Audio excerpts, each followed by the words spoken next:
محمود و مالباتا خو دو ماهی روژه لبیره ما رو مالاتن خواه لدشتاین بردرش دچرینن.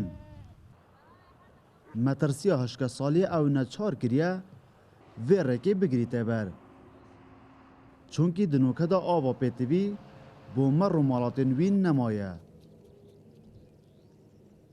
والله هر هندی ببی تاثیر اخوی وای هر هندی ببی تاثیری وای چنچی بر ام حالی تنا داخل با 300,000 بوی قاعد به 800,000 ما طبعا اوكو بيست اما رومالات نايت تير كيردن دابي قايل بر بباراني اما دي بينات شاي مجبوره او حلفو تشتب مناهي تكرين دف سال دا بر همین مرومالاتان جبر وی هشکا سالی کمتر بوه لسالن چویی. لهند گندان بریانها بیرین ارتوازی هابون لیدان و کمتر اپارشه هیا. لیدنوکه دار ره بجودیاران نهایت دان.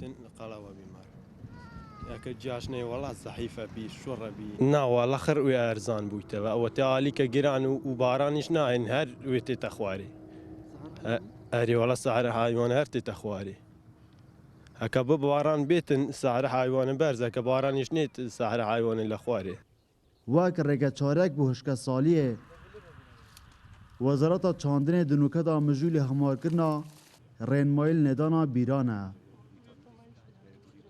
ئێمە لە ئێستادا خەریکی هەموارکردنەوەی ڕێنماییەکانی هەڵکەندنی بیرین چونکە خۆتان دەزانن ڕاستە جوتیاران پێویستیان بە هەڵکەندنی بیرە بەڵام ئاوی ژێرزەوی سامانێکی نیشتیمانی گەورەیە کە بەڕاستی هەتا بۆمان بکرێت دەبێت بیپارێزین بۆیە ئێمە لەگەڵ ئەوەی کە ئەو ناوچانەی کە زەڕورە بیر هەڵبکەنن پلانی دیکەمان هەیە بۆ بەکارهێنانی ئەو ئەوانەی کە لەسەر زەوین بۆ ئیشاڵڵا لە ئایندەیەکی نزیکدا ئێمە ئەو پلانانەی خۆمان ئاشکرا دەکەین.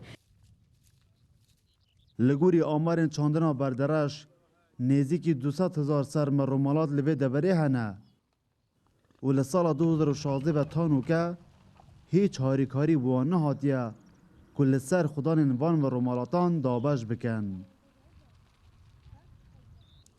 دلبرین غازی کرسات نیوز بردرش